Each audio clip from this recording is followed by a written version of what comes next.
Good afternoon from London and welcome to our webinar on the challenge non-state armed groups represent to global climate mitigation. This webinar is part of a new IISS webinar briefing series, which explores key features and dynamics related to non-state armed groups globally. My name is Irene Mia. I'm Senior Fellow for Conflict, Security and Development in Latin America at the IISS. I'm also the editor of the Armed Conflict Survey series, which is one of our annual flagship publication monitoring and making sense of active conflict globally. I'm very pleased to be chairing this event today on the important challenge to global climate mitigation in conflict-ridden and fragile countries that, as we see it over and over in our work, are often among the most vulnerable to climate change and their negative impact. As the climate crisis continue to degenerate, global mitigation and adaptation strategies often do not sufficiently factor in the challenges posed by non-state armed groups in the preservation and sustainable exploitation of natural resources, including critical minerals for the energy transition, in the context of states which are fragile or ridden by conflict. Non-state armed groups often instrumentalize natural resources as a tool of warfare or as a tool to gain political leverage. They fight over control of critical minerals and other key natural resources. They exploit or damage the environment for criminal ends or in pursuit of their criminal operation and activities. In doing so, these actors play a very important role in climate-related dynamics and can act as spoilers in building climate resilience in especially climate fragile countries. As the United Nations Climate Change Conference, COP28, opens this week in Dubai in a couple of days, this webinar will try to explore a key security dimension of climate action, which is how non-state armed groups' activities and operations intersect with climate vulnerability and climate mitigation across the world. We will be looking at different modus operandi of non-state armed groups with repercussion on climate resilience, in different regions of the world. We will be looking at those dynamics in Africa, the Middle East, and Latin America in this webinar today.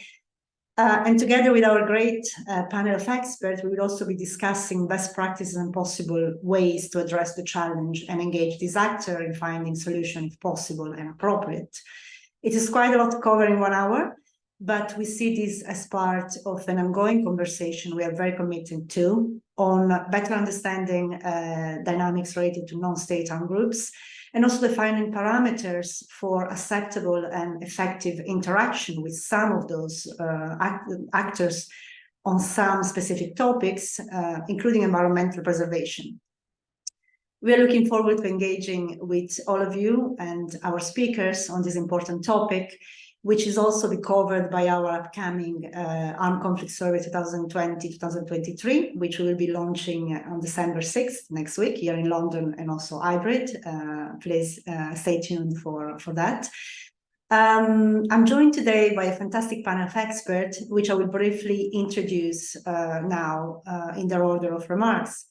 So we're joined by Dr. Oluwole Ojewale, who is the ENACT Program Regional Organized Crime Observatory Coordinator for Central Africa. He is also staff member of the Institute for Security Studies. Oluwole was previously head of the Research and Strategy Development Department of the CLEN Foundation in Abuja. He led extensive research engagement on policing, accountable governance for justice and security, human rights, preventing and countering violent extremism, civil-military relations, human trafficking, and election security threat assessment. Welcome, Oluwole. We are also joined by Tobias von Lossow, who is a research fellow at the Klingendale Institute Sustainability Research Unit. His research work focuses on the role of water in conflict and post-conflict settings in Iraq and Syria, particularly the weaponization or instrumentalization of water by the Islamic State, and outlook of future water politics in Iraq. And finally, we are also very happy to be joined by Bram, Ebus, who is the research coordinator for Amazon Underworld. He's also a consultant on environmental and conflict for the International Crisis Group. Bram's current research is focused on resource conflicts and border instability in the Amazon. Since 2010, he has worked on resource conflicts, drug policies, and state corporate crimes in Latin America. Bram is based in Bogota, so a rather early start for you. Thanks so much for being with us. Before we start, a final note on housekeeping. We welcome questions from the audience, and we'll try to make the webinar as usual and the discussion as interactive and inclusive as possible. To that end, if you please add your questions or comments in the Q&A box at the bottom of your screen, we will pick them up in the course of the webinar, and we will discuss it with the panel or at the end of their introduction in the Q&A section. So let's get started with a round of initial remarks by our esteemed speakers, and then we will open the floor for discussion, which we hope will be as interactive and as interesting as it should be given the topic.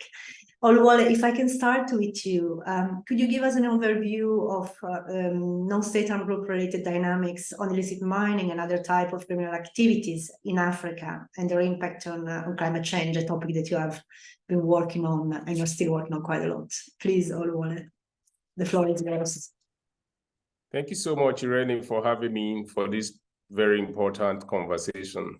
And I'm also very happy that Africa is mainstreaming to this conversation for the obvious reasons, particularly when you look at the issues that are emanating in the Sahel now, which I believe a lot of us are following. At the act of what is going on is also contestation for access to resources, particularly mineral resources like gold in particular.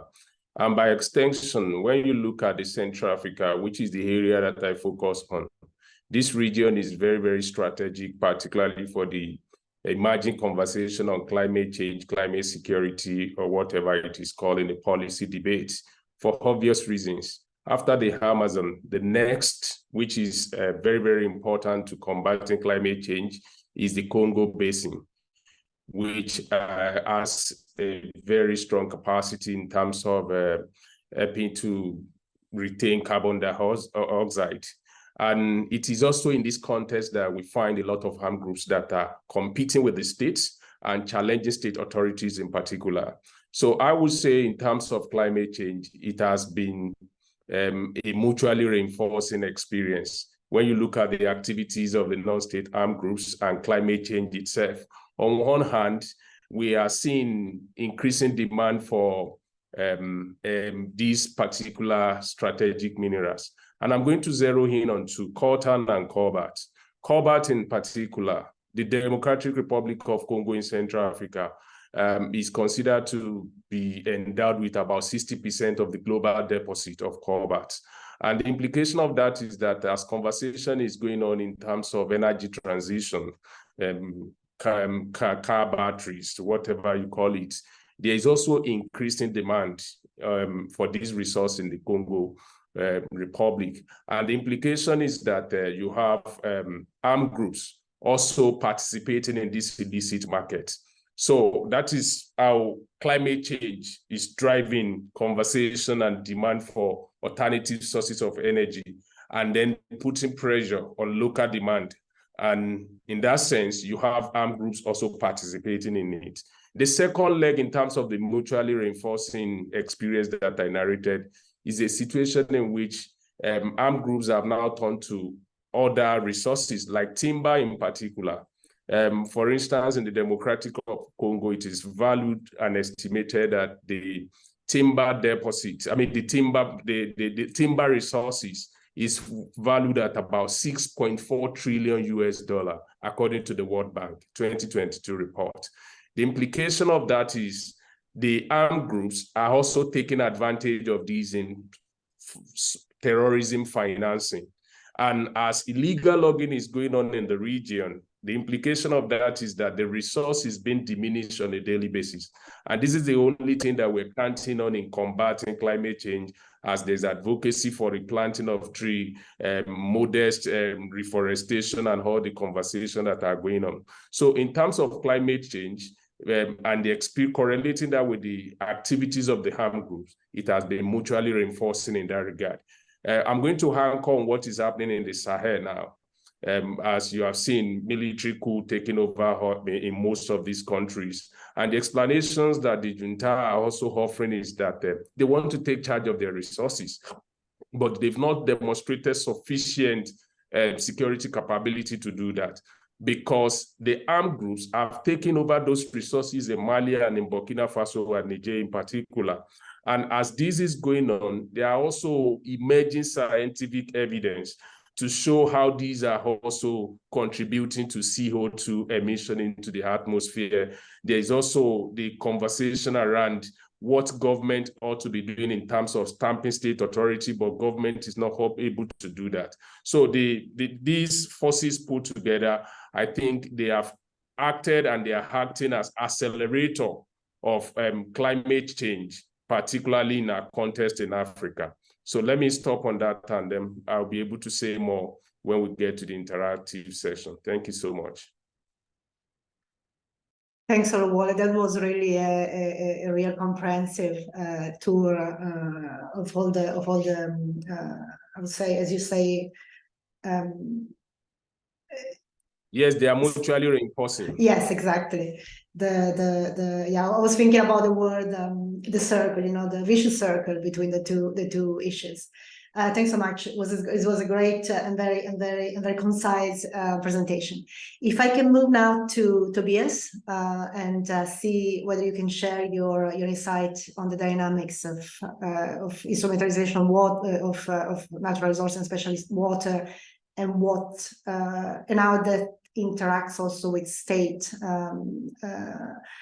interests sometimes based on your countries of focus, notably Iraq and Syria. Yeah, thank you. Yes, well, non-state-owned groups and their impact on climate action and climate change adaptation. I will look at water, and I mean, the big picture is that these groups aggravate and accelerate negative trends that we see in the region, not only when it comes to climate change, but also when we look at the gap of water supplies, water availability on the one hand, and the still increasing demand of water on the other hand. So when we talk about the weaponization of water by non-state-owned groups, we mean, well, a deliberate, well-calculated act with the intention to harm certain territories, certain sectors, certain parts of the population by, for example, manipulating water flows, diverting water, damaging water infrastructure, poisoning wells, these kind of practices. While the phenomenon is not new, we have seen a dramatic increase of such incidents over the last decade, particularly in the Middle East, but also, of course, in other parts of the world. When we see water being weaponized, that's in general for three reasons. A, there is either a strategic political motivation behind it, so a demonstration of power, putting the intent to put the population under pressure, to displace populations from certain territories. It's also a signal to the opposing parties that they are not able to protect their people. It is to undermine their legitimacy. There can also be, in addition, or alternatively, a tactical military use, so to gain advantages in the battlefield, flooding military facilities of opponent forces, for example, creating shortages in areas that are controlled by opponent forces, or you also holding water back, you have a de facto control over territories far away that you do not necessarily have to occupy with fighters or forces on the ground. So in addition to that, there's always a psychological impact because it's the control over these resources, the potential act that already has an impact that creates an atmosphere of fear, water supplies in the hands of terrorists and groups of militant groups. That's not a good, it's not a good thing. And that already, makes, does something to the population, but also has impact then on the politics and how to deal with it. In all of these cases, water becomes a tool, an instrument, as you mentioned before, a currency in fragile settings, in wars, an asset. So it's a total different logic than when we talk about in comparison to conflicts over water. So that's the key element of the weaponization of water. So far, so bad. If we look into these cases of non-state armed groups weaponizing water, I would like to highlight 3 points which are often not sufficiently taken into consideration. So the first one is the actual goal and the strategic purpose behind the act of weaponizing water, because we usually look at the incident, at the damages, the immediate consequences, and also the legal assessment. But in most of the cases, the goal is not to destroy infrastructure, water infrastructure per se, or to harm the population in the first place, but there is an overarching goal of political motivation or the military purpose that I mentioned behind it. So similar, by the way, to illicit mining or refining oil or illegal logging, here we have an economic incentive to do that. With water, it is more about demonstrating power and opposing leadership, etc. Why is that important? For the population, it doesn't matter, what's the goal and the intention behind it, but it is important when we would like to prevent such cases in the future. If we know that it is not about water per se, then there might be ways to avoid or to reduce the number of such incidents. The second point is the role of non-state armed groups and state actors. While non-state armed groups are, of course, causing harm and use water as a weapon, state actors do that as well. While ISIS in the Middle East were among the front runners in putting the weaponization of water to the next level in terms of making it, integrating it in their daily war-making portfolio on a smaller scale. From today's perspective, water being weaponized by the Syrian government, by opposition groups, but also by external actors, by almost all actors involved in the conflict, today by far outnumber the incidents, just in absolute numbers, outnumber the incidents that we know from ISIS. So state does weaponize water too, also in other parts of the world. Also, we should not forget that many of the non-state armed groups are financed, supported, or politically backed by states. And finally, also states are sometimes apply same kind of practices that we see also when it comes to illegal mining and other things. But arranging, let's say, the legal basis around it in some cases. So it's not necessarily the difference between what non-state armed groups do and the state does is sometimes not as big as it looks on paper. And the last point is about legitimacy and the limits for non-state armed groups with regard to the weaponization of water. It's also related to the first point of the goal behind. While these groups are weaponizing water, and they also rely on it at the same time as a source of legitimacy. So the provision of water supplies, prevention from water-related disasters are core functions of the state, are part of the social contract. And if non-state armed groups control certain territories or have the ambition to do so in the future, or they might support, enjoy support from the local populations, then they are factually faced with a dilemma that they cannot overdo it with the weaponization of water.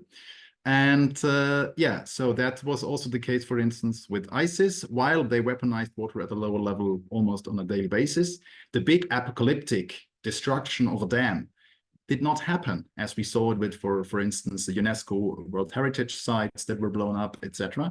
And also most of the more severe damages in Iraq and Syria happened when ISIS was militarily pushed back, not during their period of expansion. So these are just 3 key observations, which could, let's say, serve a little bit of an entry point or point of discussion in order to find ways of addressing the challenges related to this phenomenon and to potentially change a little bit the patterns that we currently see. Thanks, Tobias. That was really insightful. And I'd be actually interested to ask later on to Oluwole as well, whether he sees the same dynamics, this kind of interlinkages between state using or, in a way working in the same, or using the non-state armed groups as a tool also for their ends. But going back to the other important thing for the world, to the Amazon, Bram, could you actually explore for us a little bit how criminal economies dynamics, including environmental crimes, but also drug trafficking and narco deforestation, are challenging conservation efforts in the Amazon rainforest? So we are moving now to Latin America. Thanks so much, Irene, and very interesting to listen to the other participants. In my experience, talking about the Amazon has become very difficult because oftentimes we take an environmental point of view, but when we look at the largest tropical rainforest in the world, we definitely must acknowledge that it has become an extremely hostile environment. Homicide rates are amongst the highest in the world, and of course, we are not speaking about conventional conflict, and I think conventional conflict or interstate conflict is just not in the DNA of Latin America, but extreme violence is. And right now, extreme violence is very much linked to the presence of natural resources in the Amazon, which kind of has become a global public good. We all know that it's one of the more important climate regulators worldwide. It's also an important carbon sink. So we know that the international community is pretty much invested in saving the Amazon rainforest. But first of all, we need to have political proposals as a region in the Amazon area where national governments need to come up with a coherent security strategy. Because when we ask ourselves the question, when does crime prevail? It is right now.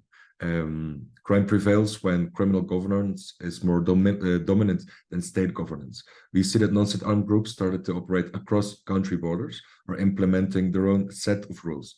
They decide who lives, who dies, which industries are taxed by non-state armed groups.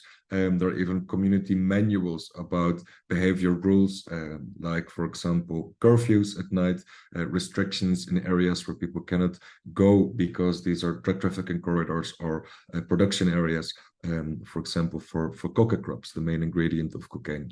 We see that all the rising crime rates in the Amazon are facilitated by state complicity or state corruption. In Venezuela, for example, we see institutional decisions being made about collaborating with non-state armed groups in the depletion of natural resources. But in other countries, such as Brazil, we also see individual high-ranking law enforcement officials being connected to these criminal economies. So there's definitely been a break-even point in the Amazon in 2016, when Venezuela signed a decree to bet big on the mining industry, which now actually is run by non-state armed groups. But also in Brazil, where crime multinationals from Sao Paulo, PCC, Rio de Janeiro, Comando Vermelho, or the Red Brigade rocked up to the Amazon. They've been present for a longer while already to control drug trafficking corridors, but they stayed for the gold, for the timber, for the wildlife trafficking, and broke off a non-aggression pact in 2016, which triggered a violent conflict for the Brazilian Amazon. But what also happened in 2016, which is a crucial year, is the signing of a peace treaty in Colombia with the former largest guerrilla organization, FARC. When the FARC controlled the Amazon, deforestation was also controlled by the FARC because they needed the forest cover, but they also used restriction on deforestation as a method to control populations living in the Amazon. When the FARC demobilized and the state didn't step into the power vacuum, we saw other groups rocking up to the Amazon and violently starting to compete for access over drug trafficking corridors, regions rich in natural resources. But also the loggers came, the miners came, and the cattle ranchers rocked up. So we saw that deforestation increased actually without criminal governance when a violent dispute started over access of Colombia's south. But the conflict dynamics in Colombia also crossed the borders to Ecuador, Peru, Venezuela, and Brazil. And right now we see that the Amazon basically has become this violent encounter area for different criminal organizations and non-state armed groups who sometimes collaborate, but sometimes clash very violently. What we actually see is a sort of criminal diplomacy where groups from Sao Paulo are able to work with rural guerrilla organizations in Colombia, and governments haven't been able to match this type of this level of diplomacy and flexibility across borders, because of course these criminal organizations have only one objective, which is the maximization of profit.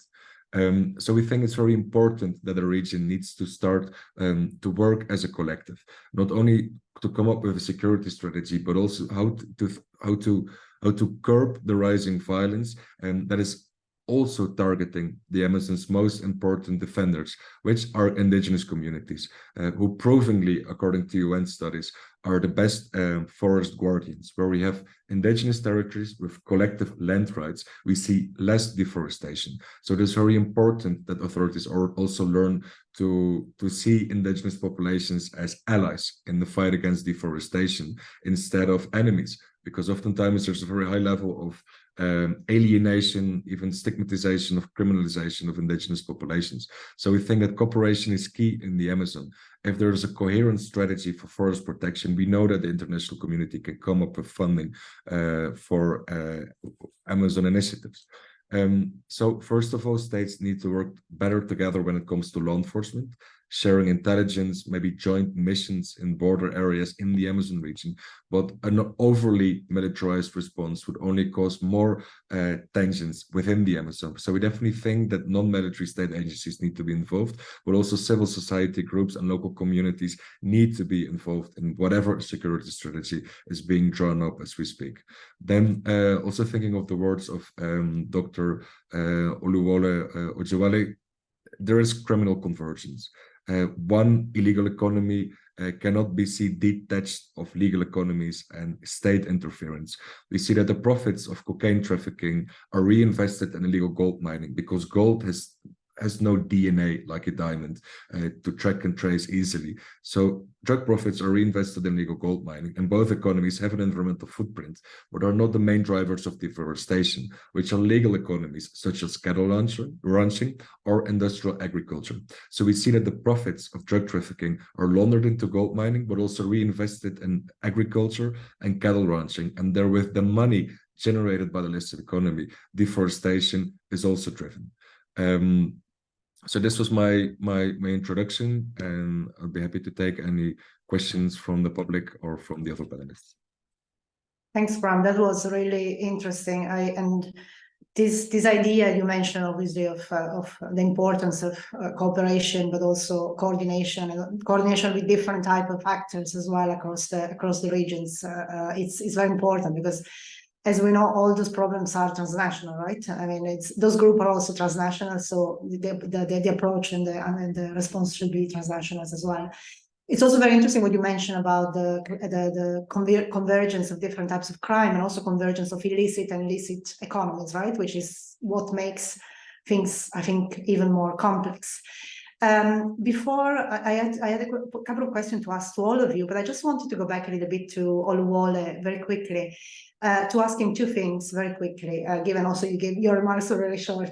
The first one is whether you see the same type of dynamics Tobias was mentioning with respect to water, to weaponization of water, in terms of, you know, sponsorship by some state, or, you know, state third-party intervention in those kind of criminal dynamics in Africa. And the second question, also similar to what Bram mentioned in terms of this convergence of crime. Do you see also the same in, notably in the Congo Basin, in terms of, you know, convergence of different type of crime, and also between the illicit economy and illicit economies? Yes, let me start on the issue of water, and I will cite example of the Lake Chad Basin, which historically has served the riparian state of Nigeria, Niger, Chad, and Cameroon. And over the years, as a result of climate change, we've seen scientific evidence pointing in the direction of the recession of the water. And then that has created a convergence of conflicts on the part of rural farmers, fishermen, and then the third layer of actors now are the cattle rearers, particularly the migratory ones who move from one location to the other. And then at the same time, we have also seen instances of conflict among state agents in this regard. Historically, I think about 15 or 10 years ago, there was some sort of conflicts on the part of Cameroonian security forces, Nigerian security forces, and there is also the example of Chad security forces all competing for protection of water resources in this regard, not really competing for the use of the water. So you've seen a situation in which delineation, I mean, fishermen said it is very difficult to delineate boundary on the water as far as they are concerned. So they feel they can move across the water and they don't know that their national boundaries actually on the water. They don't, I mean, they are not familiar with that. And then the state agents are also attempting to protect national interest on the part of each of the country. And this has created a conflict profile that has led to a lot of loss of life on the part of the fishermen, migratory cattle, and also security forces. And then the second dimension that you talk in terms of resources, I think it's going to be more in the Central Africa, in the sense that there is a criminal convergence on the part of armed groups who are competing with the state for access for the resources in the first place. And we have also seen another layer, which is a form of cooperation, really. And in this sense, what you see is cooperation on the part of state actors, what I consider as the state-embedded actors. And this happened in the area of mineral mining and trading, because most of the times these things, even though they are locally sourced, they have to be moved across national boundaries. And you see corruption rearing its ugly head here, in the sense that people are permitted to move those mineral resources through bribery or whatever means across the border. And then what that creates is a circular economy in which the money is, the resources is taken out, then the money is probably funneled back into some licit business within the country, or cross-border businesses outside the country, or even transnational ones that spread as far as going to Asia, going to the Middle East, and even Europe in this regard. So I think the activities that are going on, except with strategic lens, it is very, very difficult sometimes to be able to delineate the boundary between criminal activities and licit activities that are happening.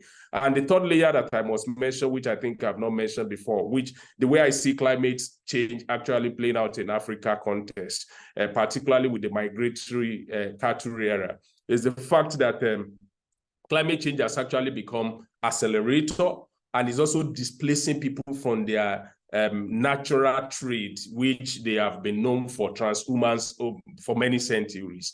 And then when they can't probably get access to water, we have also seen instances in which they are also diverting into mineral extraction, really. And that is what is actually happening in the Sahel now. You see herdsmen, they have probably lost their cow due to cattle rustling. They have lost their cow probably due to conflict, or even due to drought when they cannot gain access to water as a result of the biting experiences of climate change. Then they begin to look for other areas where they can also gain some form of maybe licit or illicit livelihood. And areas that they are going to is also illicit mining and also kidnapping for ransom. So these are experiences that are now going on, which I consider that climate change is actually playing the role of accelerator and in this regard within the African continent.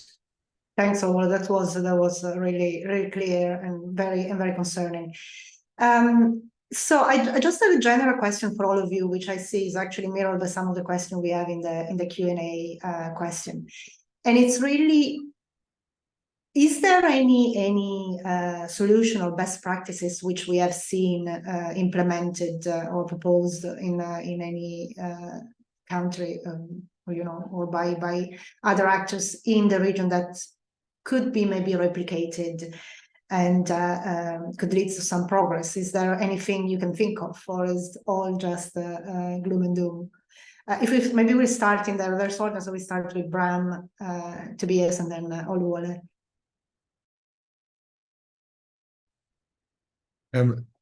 This is a question often asked in this kind of webinars and conversations, and I mean, realistically, we haven't seen anything pragmatically that has functioned on a wider scale when it comes to the protection of the Amazon ecosystem at this moment. We actually see that there is a huge push for what's often called the green economy, sustainable alternative economies, so that people won't participate in illicit economies or won't be tempted to link up with crime organizations.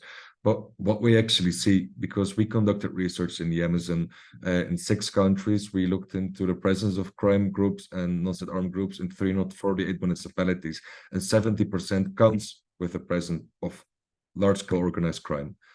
They're running the show. When we look at small municipalities in Brazil like Japura, and at the profits of illegal mining, these profits are so high just in one municipality that they topple the national budget of Brazil's environmental police. It's not looking good. There's so much money that can be reinvested in corrupting law enforcement officials, judges, politicians, that there is a problem of actual governance, even in the urban areas of the Amazon. So when we force ourselves to look at initiatives that did work, it's all land demarcation for indigenous peoples, working on the expansion of national parks and other areas with figures of environmental protection. But then we also must be able to control and defend the ecosystem. And right now, this is not the case. Since 2020 in Colombia, park rangers haven't been able to enter the national parks in the Amazon because the FARC dissidents, gray organizations, have told them not to come. So they stayed away. Nevertheless, there are on a local level good examples of indigenous peoples monitoring their own reserves. They fly drones over their forests to detect invaders, illegal gold miners, drug traffickers. They work with GPS units to map where these illicit activities are taking place. This works, but only if they can count on the state when they detect these invaders to come and get rid of them. Because oftentimes when the state is complicit, you don't want to call them because the drug traffickers will know within 24 hours. Or in other areas, danger has exacerbated to the level that when you fly your drone, they will come and find you and they will kill you. Nevertheless, there are examples where at the right moment, before a region was overtaken by crime, indigenous peoples were able to connect with state agencies only if there is sufficient trust. And then we have these examples where the state actually responds to alerts by local populations when they detect invaders and get rid of these invaders. So we think that there must be a sort of trust-building exercise between civil society, local populations, and state, especially law enforcement, to be able to cooperate to protect the Amazon ecosystem. Because oftentimes we complain about state absence in the Amazon, but I think if you look at the map, you understand states will never control the whole Amazon rainforest. It's just too big, and maybe it's even better so, because state absence structurally also translates in different problems. So we think betting on better cooperation between local peoples, civil society, and the state in governing and protecting the Amazon is definitely important. Thanks, Bram. I have a lot of follow-up questions, but let's hear from Tobias first. No, yeah, thanks. Best practices, as Bram said, the short answer is no. We don't have. And from weaponization of water, well, politically it's clear. Legally, we talk about war crimes, crimes against humanity, international law, international humanitarian law. There we have everything in place. But if such acts are committed, they are deliberately committed, and that's an explicit act, so that doesn't apply. Hydrologically, outbalancing is a big risk, as high as the weaponization per se, because difficult to estimate and to calculate the consequences. So military means, for instance, air defense on dams, Kharkovka Dam, for instance, Ukraine. It's not in the 3 regions we're discussing now, but maybe it, the dam was blown up from inside, so even that had not been a measure that had helped. But also certain limits here. So the only thing that works out is prevention. And when we talk about preventive measures, I agree with most of what Bram said, but I would like to add here a little bit, again, the state, non-state dimension, the question whether we have a good state or a bad state or a not so good state. And also to what extent, when we talk about environmental governance, use and abuse, to what extent in certain contexts the non-state armed groups might also do an okay or not as bad job as the 3 examples that we had discussed right now here. So it might also be necessary to set up and start dialogues with these groups over the topic of environmental protection, of protecting the ecosystems, because that is also a topic in which let's say we all sit in the same boat, and where also the non-state-owned groups have an interest that these ecosystems persist, because they also benefit from them. So and one last point, also what we see now and we discuss here is per se not necessarily new. The awareness for that in the public debate, in the academic debate globally, is higher because of climate change, because of some trends that are accelerating, etc. But it's a question that is almost as old as human mankind. And the question is just, maybe we might need new measures in place to address these questions, because they become more pressing day by day.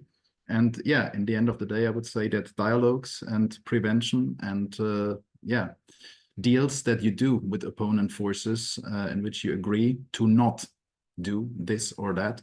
But of course, that depends on all of the parties involved, whether they agree on such things or not. That's super interesting, Tobias, especially what you mentioned in terms of maybe engaging or interacting with those groups in some cases on preservation or on certain rules on not to instrumentalize water. Is there any successful effort in that respect? Is there something that has already been done that you can think of? Well, it is. In some cases, let's say, it is difficult for state actors, particularly in the region, but also outside the region, or international organizations, to talk to certain groups, to talk. So there are some things in which, let's say, a blind eye is turned to something that is going okay. So not necessarily a proactive engagement, because of that, of course, gives these groups political legitimacy, puts them on the national or even regional or international, in the international arena, as a legitimate actor to deal and to negotiate over state issues. And so except for, let's say, some deals or agreements or oral agreements, there is nothing on paper or nothing that could be brought up as a best practice and replicated in other places. So it's a bit of a hot potato, and not something that is super popular among governments. Yeah, it's indeed a dilemma, right? Because it's true that when you talk about engaging, there is always this legitimacy problem you can give to some of those groups.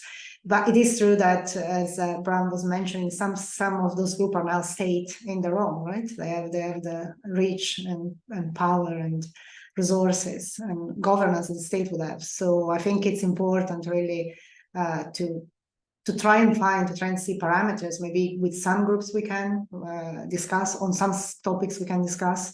But yeah, it's definitely a very, as you said, Tobias, it's a hot potato. I think it's hard to see, to have a definite answer.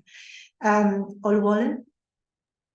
Yes, thank you so much. I think there are low-level best practices, but they don't cut across boundaries. You find them in certain local locations within the countries that I cover. So I'm also going to cross-pollinate some ideas that I think have been useful in certain sectors that can also probably be diverted and applied in other areas. So like in Cameroon, for instance, there are instances in which technology has been deployed for certification of timber products. So to a large extent, it is very possible to be able to address issues of illicit trafficking or illegal logging of timber products, whether by legitimate or illegitimate groups or businesses within the country. So what we have not seen is a situation in which this is actually scaled up to national level. We've not seen such practices. But I must quickly say that, to the best of my understanding, I think the path to toe is to begin to see conservation as a security issue. To a large extent, and I believe and I know that there are popular debates around these issues about militarization of conservation and all these things. But some time ago, some poachers came to Cameroon from Chad, and they came with sophisticated weapons. They kill elephants, probably engage in other illicit activities. And even in my own research that I've done in the DRC, I've reported on a number of rangers that have been killed between 2010 and 2022. Most times, these are the people that will commit the responsibility of protecting the forest too. And then most of the time they are going around with sticks, whereas the criminals, the harm groups that are coming or invading the forest, they are coming with sophisticated weapons. So most of the time it's like signing a death warrant for themselves. So I think we need to begin to declassify the approach in terms of the security response on the part of the state to invasion of the forest, because this is where you find the timbers. This is also where you find the mines in these places. So that is the number one thing. And then the second thing is in the area of cooperation. Most of the times you see bilateral cooperation on the part of the states. I've interacted with state actors who told me, oh, they found out that these minerals were actually brought from Gabon. We intercepted them at Douala Port in Cameroon, and then we made process to return them back to Gabon. I've listened to state actors sharing a little of these examples, but I think what we've not seen again is to also scale this up to multilateral level, particularly since these are issues that cross across transnational boundaries of 3, 4, 5 countries. So most of the time, states are quick to come to establish regional organizations. But what you don't see is actual implementation of the mandate of those organizations in combating some of these issues that we are highlighting here. So I think the way to go really is to find a better way to begin to see conservation as a security issue. There is no hard and fast truth about this. This is the only way to go. And the point is to actually resource these institutions, these agents, to be able to do their work. They must at least be able to match the harm groups. Otherwise, they would rather be victims in the process of trying to probably protect these resources here and there. And I think largely, I also want to say that I've also seen the examples of local civil society organizations, particularly environmental activists who are passionate about protecting the nature, whether it is in timber or whether it is in mineral resources. They are doing a fantastic job.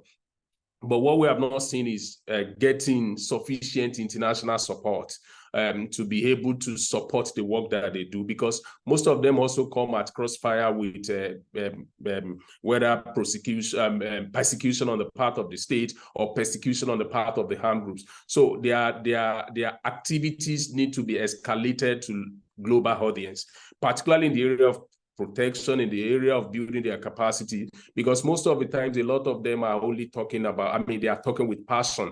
It's not that they are probably invited to the table to know issues about climate change, issues about conservation. So if they are better informed, if they are better trained, they might be able to do the work better and help to counter the activities of the armed groups who are invading the forest, to engage in illegal logging, illegal mining, and then in a way also contributing to climate crisis that we have at hand in our region.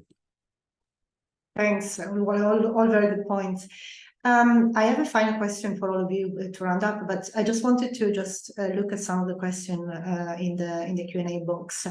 And there is one which was for Bram, but I guess it's for all of you as well. And it's actually related to what you were saying, Oluwole, on considering conservation a security issue.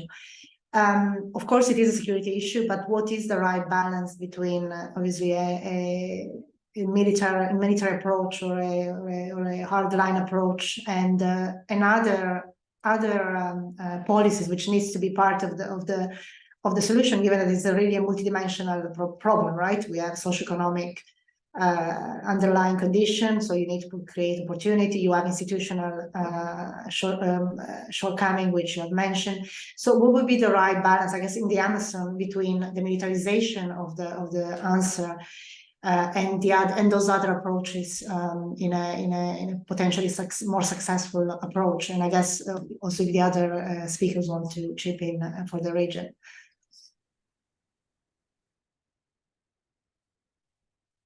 Well, the history of military crackdowns, police presence in the Amazon has been blood red. We know the massacres at the hands of the Colombian army during the internal conflict. We know what the Brazilian army has done during the military dictatorship. We know what's going on in Venezuela with the army as an institution being complicit in illegal mining. So we know this is a very touchy topic.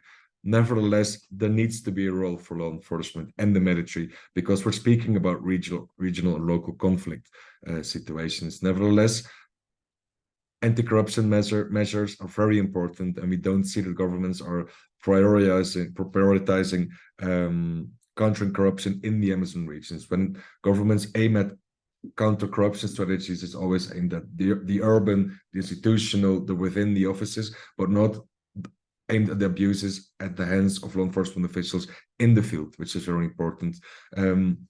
We do think that law enforcement need to shift its attention when there are crackdowns, when it comes to environmental crimes, because right now it's all about blowing up illegal mining equipment once a year, once in 2 years, or going after the people who wield the axe or the chainsaw when it comes to deforestation, which is the low-hanging fruit, which oftentimes are people from local communities or local farmer organizations who are instrumentalized by larger crime syndicates or the financiers of deforestation. I just came back from Lima, where we met with a few Peruvian generals, but also high-ranking officials of the Interior Ministry, who talked about crackdowns on coca plantations and cocaine laboratories. And they said, we just did a few crackdowns, so we'll be back next year. They have the money for one crackdown a year in a region, whilst the laboratory is set up within a few weeks, and there are 3 harvests of coca crops a year. So the criminals know that law enforcement cannot match their efforts. So we think it's very important to focus at the financiers of these crimes, who oftentimes live in the capital cities of Amazon countries, but law enforcement investigators oftentimes lack the knowledge. So we think that the US, the European Union, that Interpol can be of help to capacitate local law enforcement institutions to investigate the financial flows stemming from illicit economies or financing environmental harm. Then, of course, there are some initiatives, for example, the Amazon Cooperation Treaty Organization, which is a multilateral platform of Amazon countries. They met with government delegations for the first time in 14 years in Brazil in August, and there is an agenda. There will be hopefully a regional police center in Manaus for the whole Amazon region, but we need to have non-military agencies and civil society involved to prevent an overly military approach. And we need international communities to pressure, but also fund efforts to go after the financiers. And then also in the chat box see a question about the private sector. And of course, a lot of these Amazon commodities reach international markets, reach consumer markets, and these commodities which might come from an illegal origin are easily laundered into legal supply chains. So we need more efforts for transparency, traceability, and foreign governments to responsibilize their companies within their districts to actually punish them when they source commodities from illegal origins that contribute to environmental destruction. Thanks. There is a very long laundry list of things that needs to be done, but unfortunately, it's all of those are very important at the same time. There was another very interesting question, which I will combine with my final question for all of you.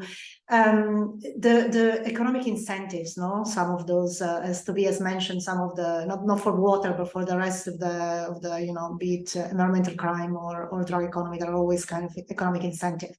So the question we have is there any way to reduce those incentives? I guess referring to the drugs is long lasting debates on whether we should liberalize drugs, but is for other type of illicit economies. Is there any way to reduce those incentives?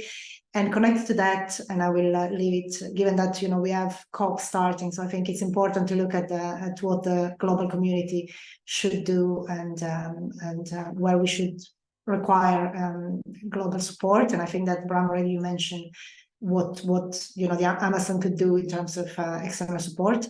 Would be my last question to you, and I guess the last intervention you'll have, given that we're nearing the end of the webinar, would be what can the what do we want the international community to do? What can we take from the international community? And I will start maybe with Tobias, and then Oluwole and Bram last. Thanks. I just also picking up what had been said, a few comments.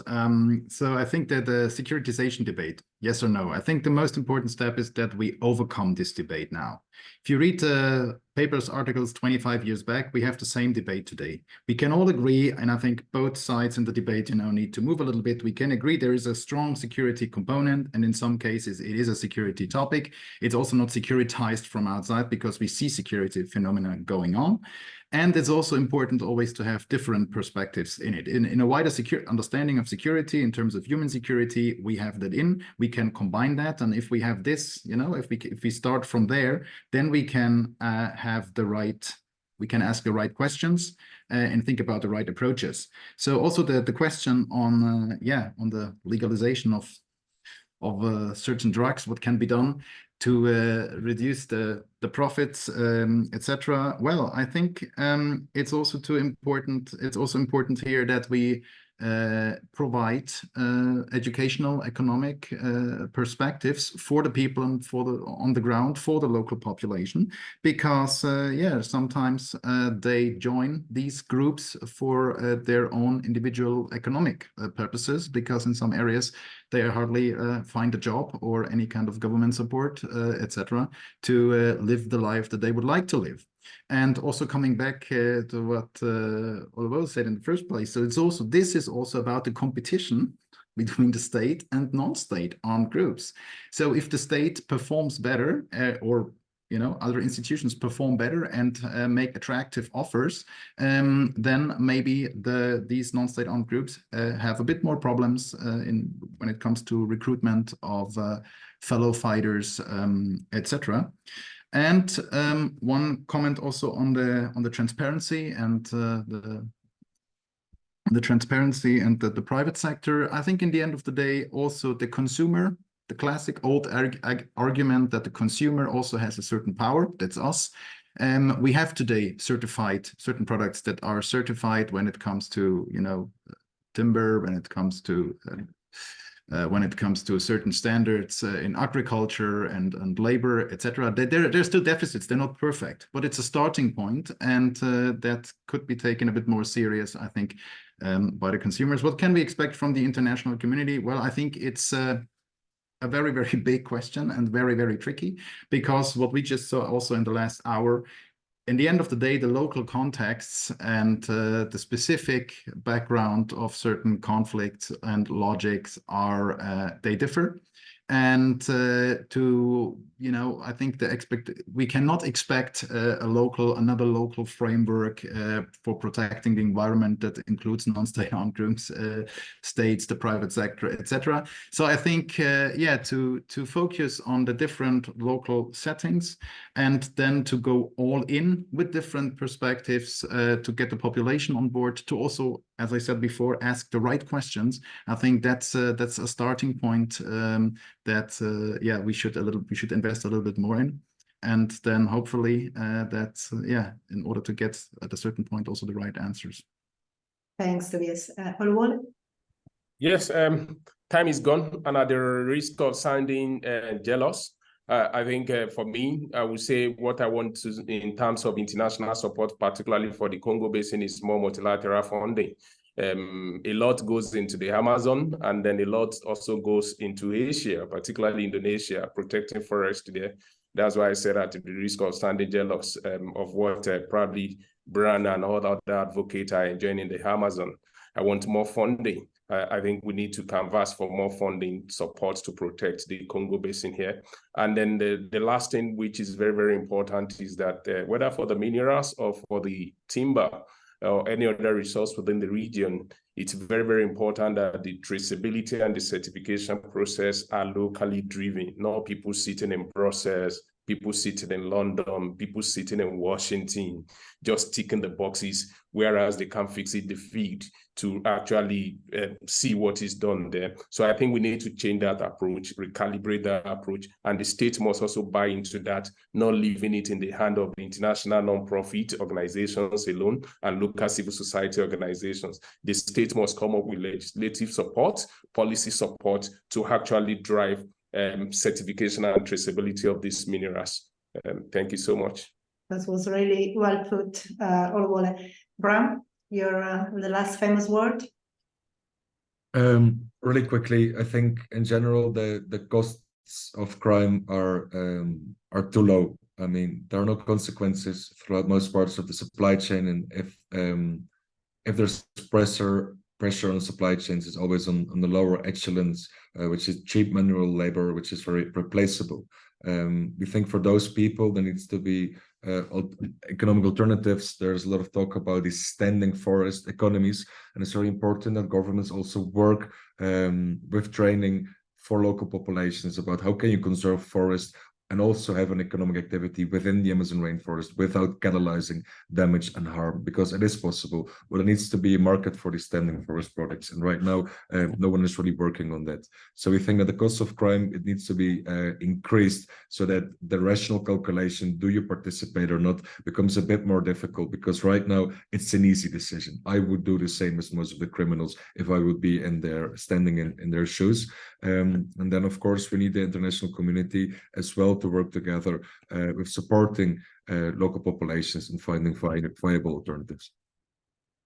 Thanks. Yeah, and that's the disincentive, right? Not to reduce the economic incentive, but increase the disincentive to commit crime. I think that's a great way to conclude the webinar. Thanks so much. I mean, it was. I think we should do a webinar for each region. It was just the starting of the conversation. Thanks so much. It was your insights were really incredible, and we're looking forward to continue discussing those issues with you and other colleagues and interested audience. We are unfortunately at the end of our webinar. Just to remind our audience that we are going to launch our upcoming Armed Conflict Survey 2020-2023 next week on 6th. There is also a hybrid event, so have a look at our website for that. And that topic we discussed today is actually very well including in many ways in the report, because we do think that non-state-armed groups are an important actor, an important culprit behind the intractability of conflict in any type of conflict, not just the classic one, but also in Latin America and kind of more non-internal conflict. So we really want to provide more insight on the topic and hopefully contribute to some solution, which will prove to be very complicated from what we are today. Thanks so much, and I'm looking forward to seeing you soon for another event. This event will be posted online on our website, so you'll be able to listen to it if you have missed it. Thanks so much to our speaker. Thanks, Oluwole, Bram, and Tobias, and to the next time. Bye-bye for now.